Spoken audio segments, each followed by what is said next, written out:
The rain didn't just fall, it attacked. One second, the Salinger Valley was sleeping under a warm April sun, and the next, a wall of churning brown water was tearing it to pieces. And Ella Lanena Parker never even saw it coming. But up on the ridge, Dr. Nathan Blackwood saw everything. He watched the water explode from the canyon, a monster of mud and rock and fury. He watched it swallow her little canvas-topped wagon whole. And what he did next would either get him hanged or change the town of Willow Creek forever. This isn't just a story about a flood. It's about a town drowning in secrets and a love that was never supposed to happen. Now, before we dive in, let me know in the comments where you're watching from. I love seeing how far these stories travel.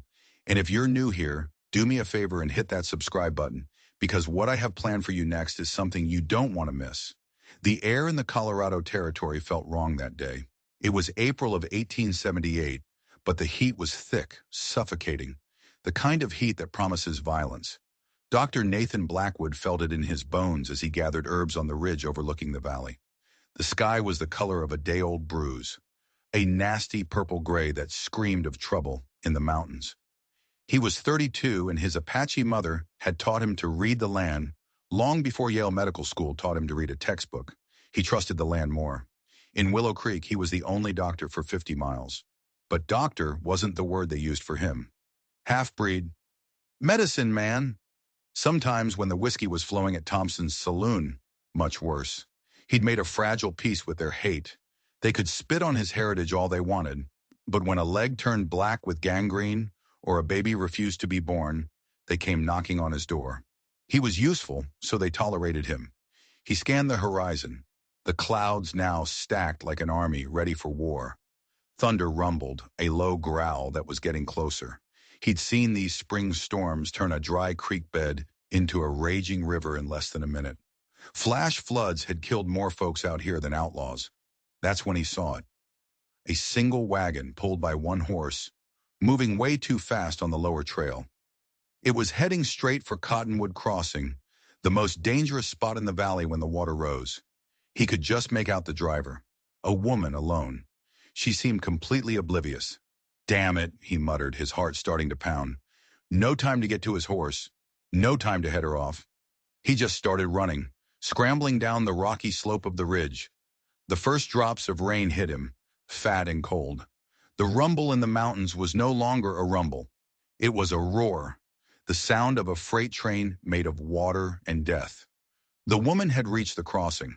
She paused, and for a second, Nathan thought she'd turn back.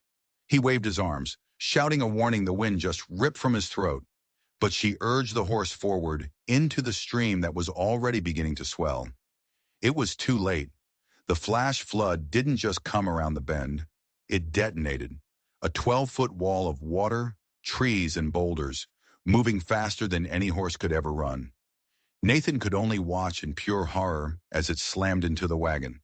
The horse let out a scream that was swallowed by the chaos as it was torn from its traces and disappeared. The wagon flipped, splintered, and was gone in the blink of an eye. Without thinking, Nathan's mind went cold, clinical. He calculated the flood's path, the way the valley widened just around the eastern bend. If she survived the impact, and that was a miracle in itself, the current would carry her there. He cut downhill, running a parallel path, his lungs on fire. The rain was a solid sheet of water now, the ground turning to slick, treacherous mud beneath his boots. He kept his eyes locked on the churning debris. Then he saw it, a flash of blue fabric, tangled in the branches of a half-submerged tree. He didn't hesitate.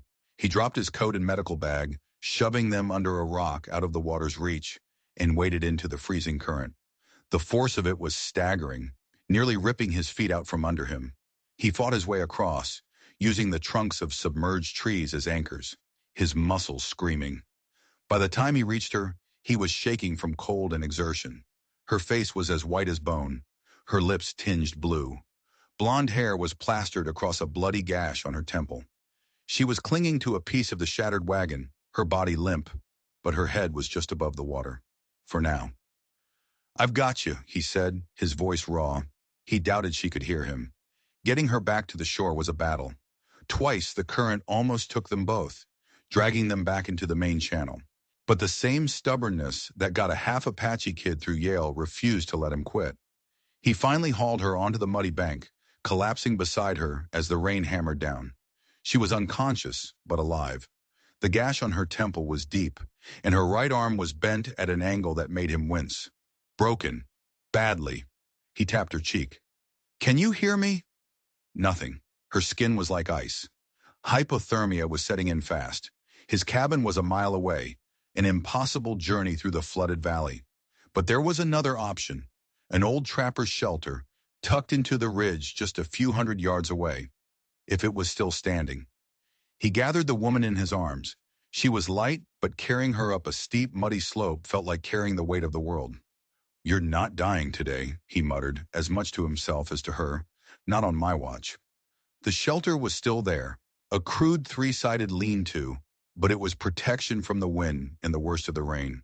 He laid her down gently and immediately got to work. Her pulse was weak, her breathing shallow. First things first, warmth. He found a small cache of dry wood and, using the flint from his belt, coaxed a tiny flame to life. Only then, in the flickering firelight, did he get a good look at her. Even soaked in mud and blood, her features were delicate, her clothes made of fine material. She was no settler's wife. A gold locket hung around her neck, engraved with the initials E.P. Her hands, though scraped and bruised, were soft. She was a stranger here, and a wealthy one at that.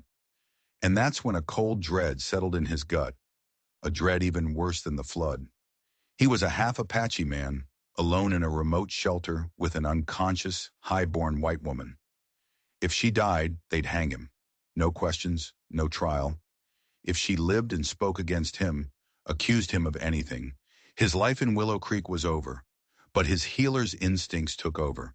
He retrieved his medical bag, miraculously dry, and set to work.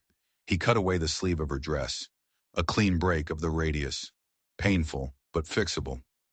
He cleaned the head wound, his fingers moving with the steady, precise skill that had silenced his racist professors at Yale. 7 neat stitches. As he worked, he found a small, leather-bound journal tucked into an inner pocket of her dress, somehow still dry. He opened it to the first page. Ilalana Parker and her destination, Willow Creek, Colorado Territory. He felt his blood run cold. Parker, as in William Parker, the founder of the town, the owner of the silver mine, the most powerful and most prejudiced man in the territory. This wasn't just some stranger. This was his niece. He carefully wrapped her in his dry coat. "Well, Elelanina Parker," he said softly to the unconscious woman, "you have no idea the trouble you've brought to my door." As darkness fell, a new storm was brewing. The one inside the shelter was a battle for one woman's life, but the one that was coming when the town of Willow Creek found out who she was and who she'd been with, that one threatened to destroy them both. He checked her pulse again. It was a little stronger. She would live. He was almost certain of it, and that, he realized, might be the worst thing that could possibly happen. Elelanina Parker woke up to the low murmur of an unfamiliar voice. Morning light stabbed through cracks in a rough timber ceiling. Then the pain hit her, a sledgehammer to her temple, a fire in her right arm, an ache so deep it felt like it was in her soul. "Don't try to move," the voice said. It was calm, steady. "Your arm is broken. You've lost blood." She turned her head, a wave of nausea washing over her. The man sat by a small fire. His skin was the color of rich copper, his cheekbones high, his black hair pulled back in a leather tie. But it was his eyes that held her. They were a startling amber color, and they watched her with an unnerving intelligence. He wore a simple shirt and vest, both stained with mud and blood. Her blood. "Who?" Her voice was a dry rasp. "Dr. Nathan Blackwood," he said, reaching for a canteen. "I pulled you from the flood yesterday." He moved slowly, as if she were a wild animal he was afraid of spooking. She hesitated, then nodded. The cool water was the best thing she'd ever tasted. "The flood," she whispered, memories crashing back. "My wagon." "Gone," he said simply. "Your horse, too. You're lucky to be alive, Miss Parker." The name snapped her to attention. "You know my name?" A flicker of something, Weariness maybe crossed his face. Your journal. I needed to know who you were. In case he didn't have to finish. In case you died. How bad is it? She asked, gesturing to her splinted arm. Broken radius. 7 stitches in your temple. A concussion. And you were dangerously close to freezing to death. His assessment was blunt, professional. I've set the arm. It's a clean break. You'll heal. Her mind was still foggy, trying to piece it all together. You're a doctor? Something in his expression hardened, just for a second. Yale Medical School, class of 71, though some folks in Willow Creek prefer to focus on the Apache half of my heritage. Shame washed over her. I'm sorry, that was, ungrateful. You saved my life. He just nodded. The storm has passed, but the valley is still flooded. We'll be stuck here for at least another day. He paused, his amber eyes studying her. People in Willow Creek will be looking for you. Your uncle. Uncle William. He would be frantic. He was expecting her yesterday. Are we far from town? 5 miles as the crow flies? Might as well be 50 with this flooding. He stood and moved to the edge of the shelter. What had been a valley was now a vast muddy lake. The scale of the destruction of her own narrow escape hit her like a physical blow. Thank you, she said again, the words feeling small and useless, for risking your life. He turned back to her, his gaze intense. I'm a doctor, Miss Parker. It's what I do. But there was a story behind those words, a weight she couldn't begin to understand. A wave of dizziness swept over her, and the world went dark at the edges. Nathan was at her side in an instant, his fingers on her wrist. Rest. Your body has been through a war. As she slipped back into unconsciousness, a terrifying thought took root in her foggy mind. This man, this stranger, had saved her. But out here in the middle of nowhere, with no one else around, who was going to save her from him? As she slept, Nathan stepped outside. He could just see the distant smoke from the chimneys in Willow Creek. Search parties would be out. William Parker was the town's king. He wouldn't spare any expense to find his niece, and when they found her here with him, his life would be forfeit. He scanned the western ridge and saw them. 3 riders picking their way along the high ground, the search party, but they were moving away from the shelter, heading in the wrong direction. He could climb the ridge, try to signal them, but that would mean leaving Elena alone, vulnerable. His duty as a doctor was to his patient, but his instinct for survival, honed by years of navigating the town's prejudice, screamed at him to protect himself. Then he looked back at her, sleeping, her face pale in the dim light. He saw the journal lying beside her. He'd only read the first page to get her name. But now he needed to know more. He needed to understand the situation he was in. He picked it up, his hands feeling strangely heavy. He opened it past the first page. It wasn't just a diary. Tucked into a leather flap at the back was a folded legal document. A deed. His breath caught in his throat. It was a deed for a 50% share of the Salinger silver mine. Her father's share, signed over to her upon his death. She wasn't just visiting her uncle. She was his new business partner, a partner who now owned half of his kingdom.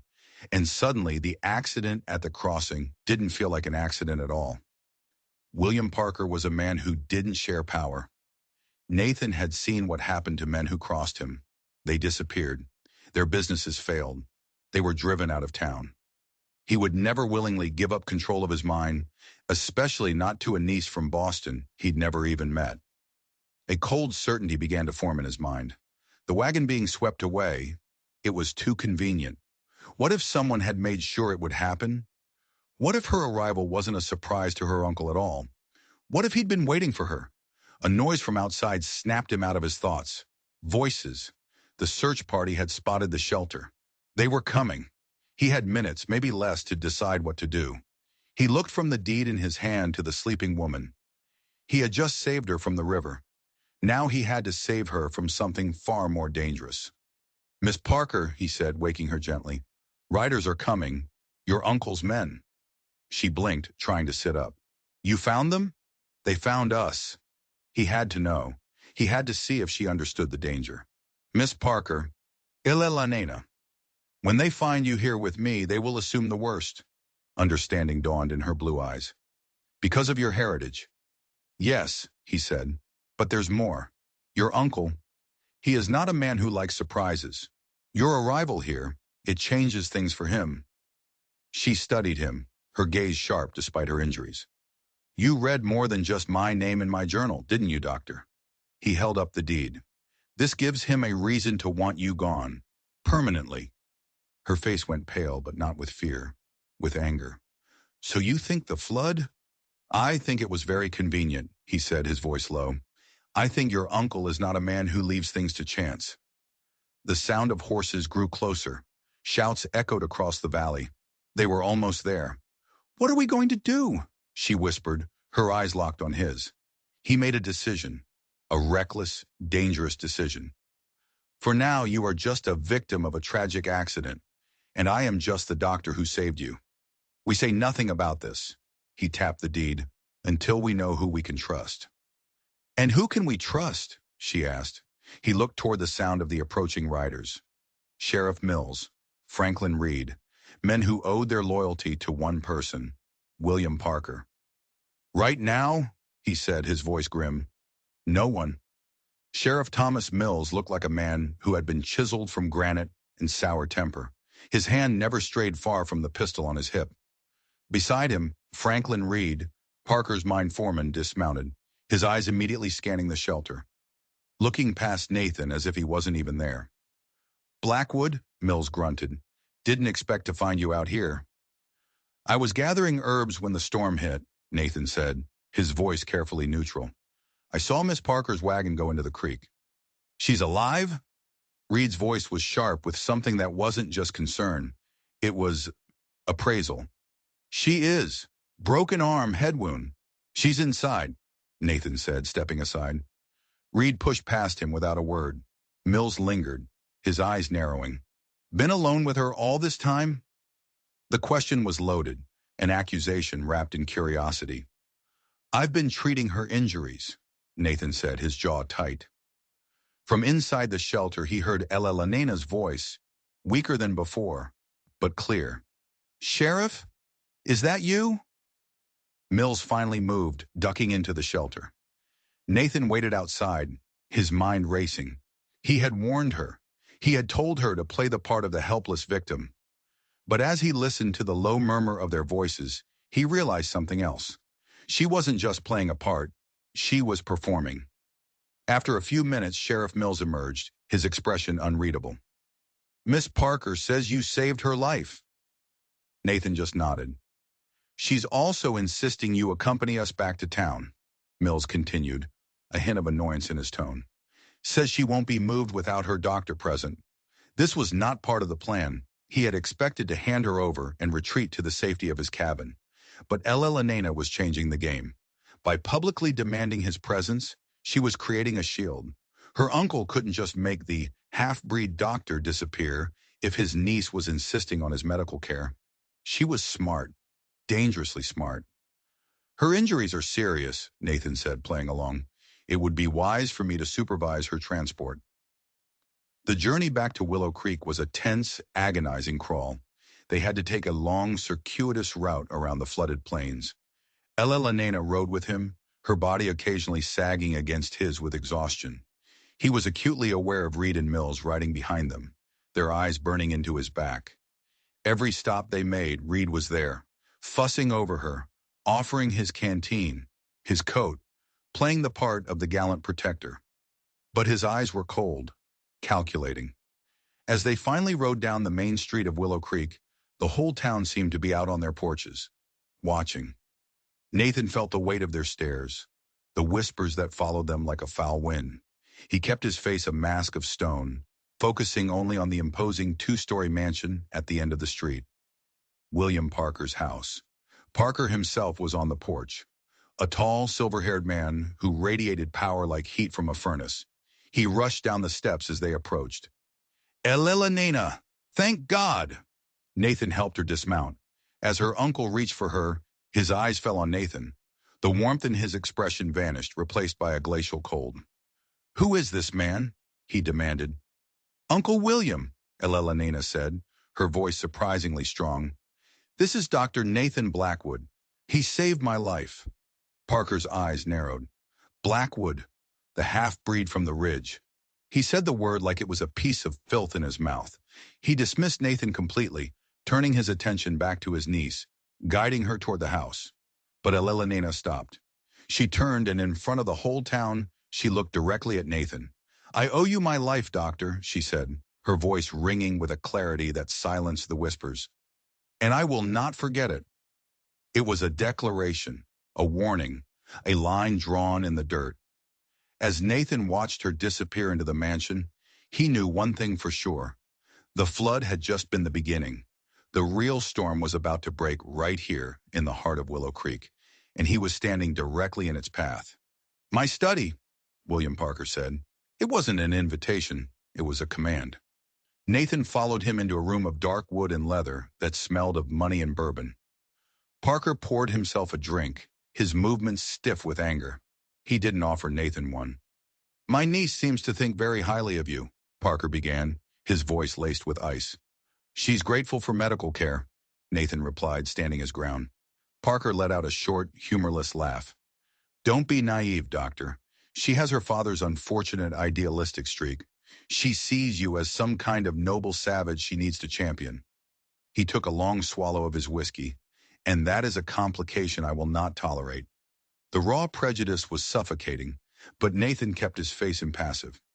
"What do you want, Mr. Parker?" "I want you to disappear," Parker said bluntly. "Complete your treatment, of course. I'm not a monster. You will visit this house every day at 2 o'clock sharp. You will be chaperoned at all times.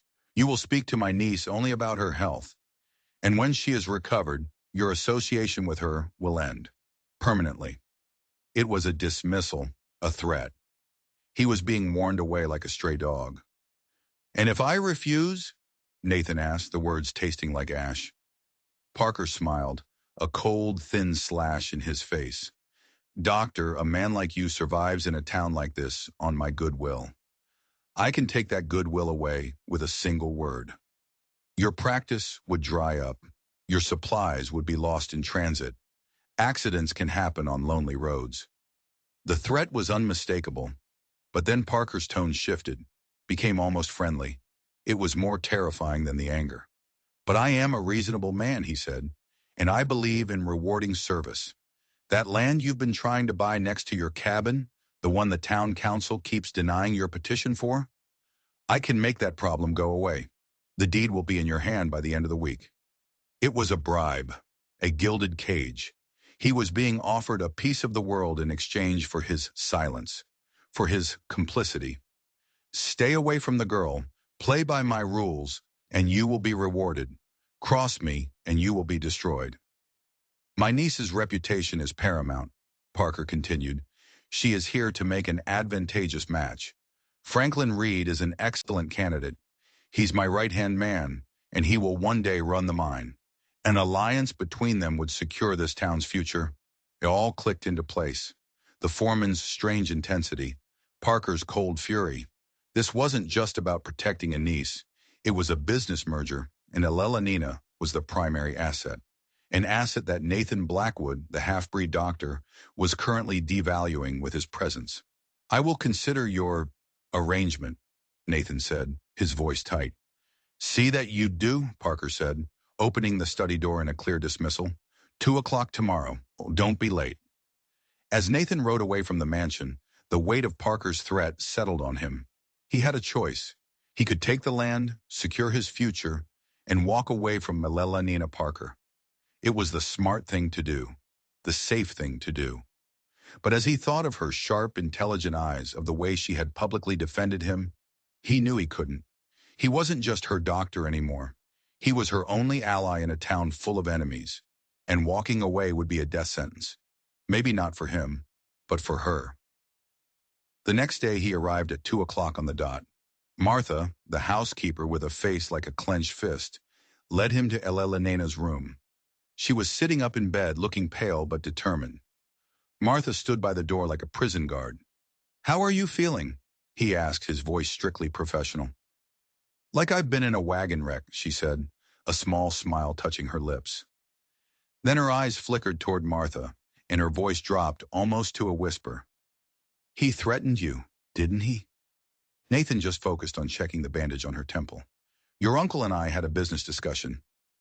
Did his discussion include an offer of land and a warning to stay away from me? She pressed. He met her gaze. She already knew. She understood everything. We need to talk, she murmured, so quietly he could barely hear. But not here. Tomorrow. In the garden. He can't refuse me a short walk for my health. Before he could answer, Martha cleared her throat loudly. Is the examination complete, doctor? For today, he said, packing his bag. As he turned to leave, Elelena's eyes burned into him, filled with a silent, desperate plea. Don't abandon me. He gave a barely perceptible nod. He wouldn't. The game had begun, and he was all in. The Parker Mansion's garden was an obscenity, a perfect piece of the East, carved out of the wild Colorado frontier. Roses and manicured hedges, a testament to William Parker's belief that he could bend even nature to his will. Elelena was waiting for him on a wrought iron bench, with Martha the guard dog hovering nearby, pretending to prune a rosebush. Dr. Blackwood, she greeted him, her smile bright in public. Miss Parker, he replied, playing his part, a short walk would be beneficial for your recovery. He offered his arm and she took it. The simple touch felt like a jolt of lightning. As they walked slowly down the cobblestone path, just out of Martha's earshot, the pretense dropped. He wants me to marry Franklin Reed, she said, her voice a low, angry hum. He's been parading him in here every morning and evening, the concerned suitor. It's nauseating. Reed was in the search party, Nathan said. His concern seemed excessive. He looks at me like I'm a vein of silver he's about to stake a claim on. She shuddered. He and my uncle, they talk in hushed tones whenever I enter a room. They're planning something, Nathan. I can feel it. The use of his first name felt intimate, dangerous. Your uncle made it clear that any association between us is unacceptable. My uncle doesn't know that I found my father's other journal, she said, her voice barely a whisper. The one he kept hidden. It details his business dealings with my uncle. How William cheated him, pushed him out, and stole his half of the mine. Nathan stopped, stunned. So the deed, it's not just an inheritance, it's proof. It gives me legal standing to challenge his ownership of the entire operation. She looked up at him, her blue eyes blazing. I didn't just come here to start a new life. I came here for justice. Now it all made sense. The accident wasn't just to get rid of a new partner. It was to get rid of the one person who could expose him as a fraud and a thief. Elelena, this is more dangerous than you can imagine, he said urgently. I know, she replied, and that's why I need your help. You're the only person in this town my uncle can't directly control. He needs you, so he has to tolerate you. You're my only way of getting information, of getting a message out if I need to. They had reached the far end of the garden. He could see William Parker watching them from the study window, a spider in his web. What do you need me to do? He asked, his heart pounding.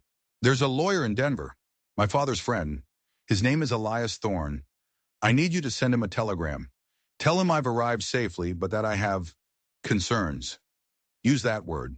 He'll understand. It was a massive risk. The telegraph office was run by a man loyal to Parker. If the message was intercepted, they were both finished. I'll find a way, he said. As they walked back toward the house, they saw Parker coming down the steps to meet them, his face a mask of false hospitality. I see my niece is benefiting from your care, doctor, Parker said, his eyes cold. In fact, the town council has had a change of heart. Your land grant was approved this morning. Consider it a token of my gratitude. The bribe, delivered in front of Elelena, a power play designed to show her that everyone had a price, that even her noble doctor could be bought. Elelena's hand tightened on his arm. How wonderful, uncle, she said, her voice dripping with false sweetness. I'm so glad to see Dr. Blackwood's value to this community is finally being recognized. Two could play at this game. As Nathan left the mansion that day, the deed to his land felt less like a victory and more like the first payment for a war. He wasn't sure either of them could survive. He had to get that telegram out. But he knew, with a sinking feeling that Parker and his men would be watching his every move. For 3 days, Nathan was a ghost. He tended to his patients, he worked the soil on his new plot of land, but he never went near the telegraph office. He knew he was being watched. He could feel their eyes on him when he rode through town. He saw Sheriff Mills's deputies loitering near the general store, their presence a silent warning. His daily visits to Elalanina were a torment. They spoke in coded pleasantries under the watchful gaze of Martha or Parker himself. He could see the strain in her eyes, the fear she was trying so hard to hide. Franklin Reed was a constant presence now, bringing flowers, reading to her, the picture of devotion, a wolf in sheep's clothing. On the fourth day, he got his chance. An emergency call came in from the Miller homestead, 10 miles south of town. A difficult childbirth. He knew Mill's deputies wouldn't follow him that far out. It was his window. He rode hard, not to the homestead, but to the small railway depot at Silver Creek, a dusty little stop 20 miles in the opposite direction of the Miller place. It had its own telegraph office, one not under Parker's thumb. He handed the message to the sleepy operator. Elias Thorne, Esquire, Denver. Parker arrived safely. Has concerns. Awaiting instruction. He paid the man, his hands trembling slightly. The message was sent. The die was cast. Now all they could do was wait. When he finally got to the Miller homestead, hours later than he should have, he found the new mother and child doing fine. Sarah Cooper, the local midwife, had handled everything. She gave him a knowing look. "Had some business in the other direction, did you, doctor?" she asked, her eyes kind. Sarah was one of the few people in town who judged him on his skill, not his blood. He just nodded. "Something like that." "Be careful, Nathan," she warned, her voice low. "The air in Willow Creek is turning sour." Parker's tightening his grip. People are scared. He rode back to town under a sky full of stars, a cold knot of dread in his stomach. Sarah was right. He had just thrown a rock into a hornet's nest. He had no idea what would come flying out. The next week was the longest of his life. Every knock on his door sent a jolt of fear through him. Every one of his 2 o'clock visits to the mansion felt like walking into a trap. Elena was growing paler, more withdrawn. The official word, from Parker, was that her recovery was slower than expected. But Nathan knew better. He saw the faint tremor in her hands, the slight metallic sheen on her gums when he examined her. He knew the signs. He'd seen them in miners who worked with mercury to extract silver. They were poisoning her. It was a slow, insidious method. Something in her food, her water, her medicine. Something that mimicked the symptoms of a lingering illness. Something that would eventually kill her. Leaving William Parker and his future son-in-law, Franklin Reed, in sole possession of the Salinger mine. Dr. Stevens, the town's other physician, a drunkard and a fool whom Parker kept on his payroll, had been brought in for a second opinion. He was the perfect pawn. He would sign the death certificate, citing complications from her injuries, and no one would question it. During his next visit, while Parker was distracted by a visitor, Nathan managed a moment alone with Elena. "They're poisoning me," she whispered, her voice trembling. "Stevens is giving me a tonic for my nerves. It tastes like metal." "I know," he said, his own voice tight with fury. "Don't take it. Pretend to. We need to get you out of here." "But how?" she pleaded. "They watch me constantly." He didn't have an answer. He was trapped. She was trapped. Any move he made would be seen. The lawyer from Denver hadn't responded. Maybe the telegram was never received. Maybe Thorne was a friend of Parker's too. Maybe they were completely and utterly alone. That night he couldn't sleep. He sat in his small cabin, cleaning his rifle, his mind a whirlwind of desperate, violent plans.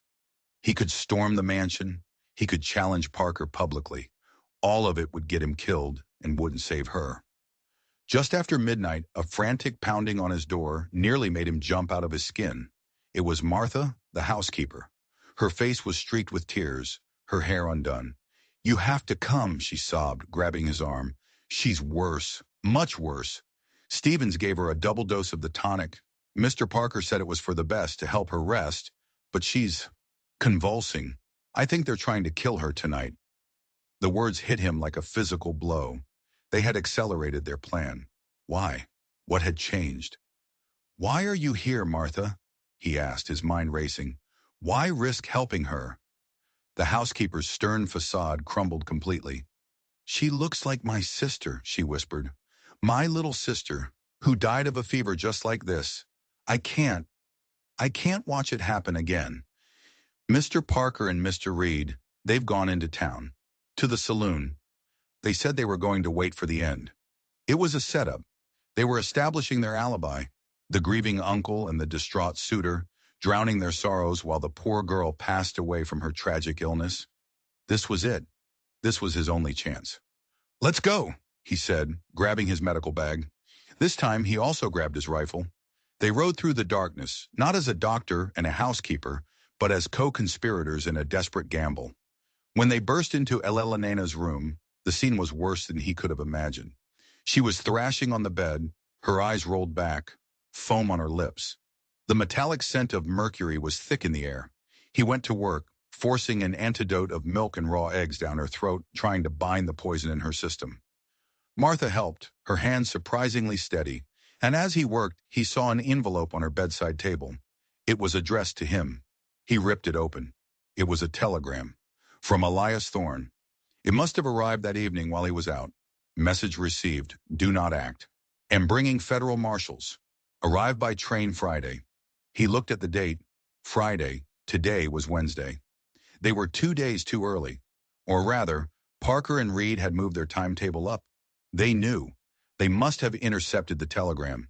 They knew the law was coming, and they were trying to destroy the evidence and the witness before they arrived. He worked frantically, fighting to keep her alive. The night was a blur of convulsions, of desperate measures, of whispered prayers. As dawn broke, her thrashing finally subsided. Her breathing was shallow, her pulse a faint flutter, but she was alive. He sank into a chair, exhausted, every muscle aching. And that's when he heard the sound of riders approaching the house. It wasn't Friday. The marshals weren't here. It was Parker and Reed, returning from the saloon to find their victim still breathing. Martha's face went white with terror. "They'll kill us both," she whispered. Nathan stood up, picking up his rifle. He looked at the woman in the bed, the woman he had pulled from a river, the woman he had come to care for more than he was willing to admit. He looked at the terrified housekeeper. "Not today," he said, his voice a low, dangerous growl. He walked to the window, levered around into the chamber of his rifle, and waited. The war for Willow Creek had just arrived on the front porch. William Parker and Franklin Reed came through the front door laughing. They stopped dead when they saw Nathan standing at the top of the stairs, his rifle held loosely, but purposefully, in his hands. "Blackwood," Parker snarled, his jovial mask evaporating. "What is the meaning of this? Get out of my house."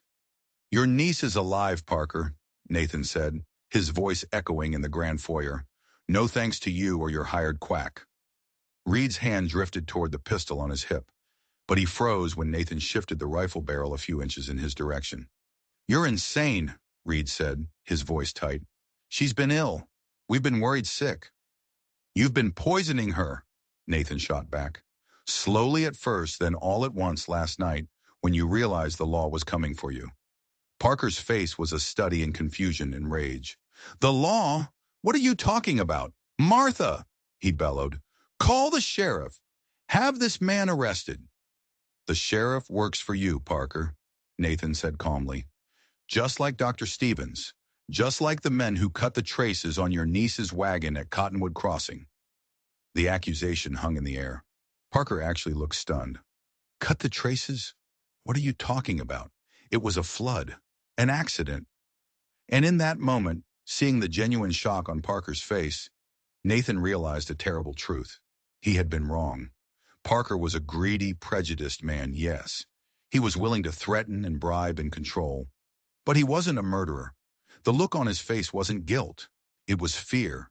He hadn't been in control of this at all. He had been a pawn. Nathan's eyes snapped to the other man, to Franklin Reed. Reed wasn't looking at Nathan anymore.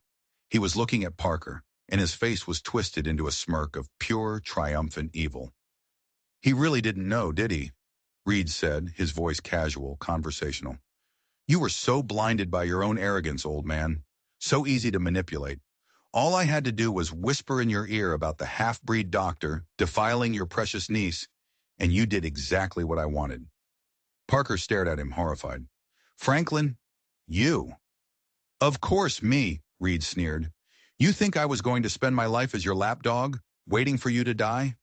Elelenina's arrival was a gift. Her father's deed gave me the perfect leverage. My first plan was simple. The wagon goes into the river, she disappears, and you and I are none the wiser. I'd comfort you in your grief, and you'd sign the mine over to me eventually. But our good doctor here, he glared at Nathan, ruined that. "So I moved to plan B," Reed continued, his confidence growing. "I let you think you were in control. I suggested Stevens, knowing he was a fool who would do whatever I paid him to. I helped you drive a wedge between your niece and the only man who could protect her. And you self-important bastard, you helped me every step of the way." The truth was more horrific than Nathan could have imagined. Reed hadn't just tried to kill Elelenina. He had used Parker's own prejudice as the weapon. "You won't get away with this," Parker whispered, his voice trembling with rage and shame.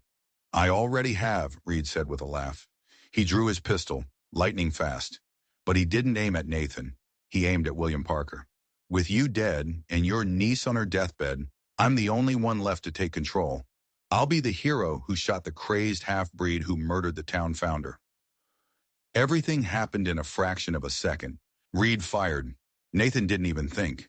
He dove, tackling Parker, sending them both tumbling to the floor as the gunshot exploded in the enclosed space, the bullet splintering the wall where Parker's head had been. Reed turned the gun toward them on the floor. But from the doorway of Elelenina's room, another sound echoed, the sharp, metallic click of a hammer being cocked. Every head turned. Elelenina Parker stood there, swaying, using the doorframe for support. She was pale as a ghost, her hair a wild tangle, but her eyes were clear and full of fire, and she was holding a small Derringer pistol, its barrel aimed squarely at Franklin Reed's chest. "Get away from my uncle," she said, her voice a raw, shaky whisper that carried more power than a shout. Reed was frozen, caught between Nathan's rifle on the floor and Elelenina's pistol. He stared at her, a look of pure disbelief on his face. You should be dead." "It seems I'm harder to kill than you thought," she said. That moment of hesitation was all Nathan needed. He lunged not for his rifle, but for Reed's legs, sweeping them out from under him. Reed crashed to the floor, his pistol skittering across the polished wood. Parker, his face a mask of pure fury, was on him in an instant, his hands closing around Reed's throat. The front door burst open, and Sheriff Mills stood there, his gun drawn. "What in God's name is going on?" He took in the scene. Parker strangling Reed, Nathan on the floor, and Elelenina holding a pistol. He did what he was paid to do. He aimed his gun at Nathan. "Don't move, Blackwood," he yelled. "Arrest him, Sheriff," Parker roared, pointing a trembling finger at Reed. "He tried to murder us. He orchestrated the flood. He poisoned my niece." Mills looked utterly confused, his loyalty torn. But before he could make a decision, another voice cut through the chaos. A calm, authoritative voice from the porch. "I think you'll find, Sheriff, that you are the one under arrest." Everyone froze. Standing in the doorway were two tall, grim-faced men, wearing the badges of United States Marshals. And behind them, a well-dressed older gentleman with a kind face. Elias Thorne. The lawyer had taken the earlier train. It was over. In the end, it all came unraveled. Franklin Reed, facing the gallows, confessed to everything. Sheriff Mills was arrested as an accomplice, his career of corruption and prejudice finally brought to an end. The town of Willow Creek was thrown into chaos, its foundations shaken to the core. William Parker was a broken man. The revelation of his unwitting role in the plot to kill his niece had shattered his pride. He handed over control of the mine to Elelenina, who immediately appointed a new, honest foreman.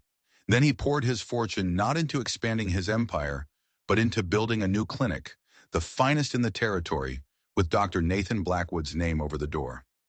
Nathan and Elelenina stood on the ridge where he had first seen her wagon, looking down at the valley, now green and peaceful under the summer sun.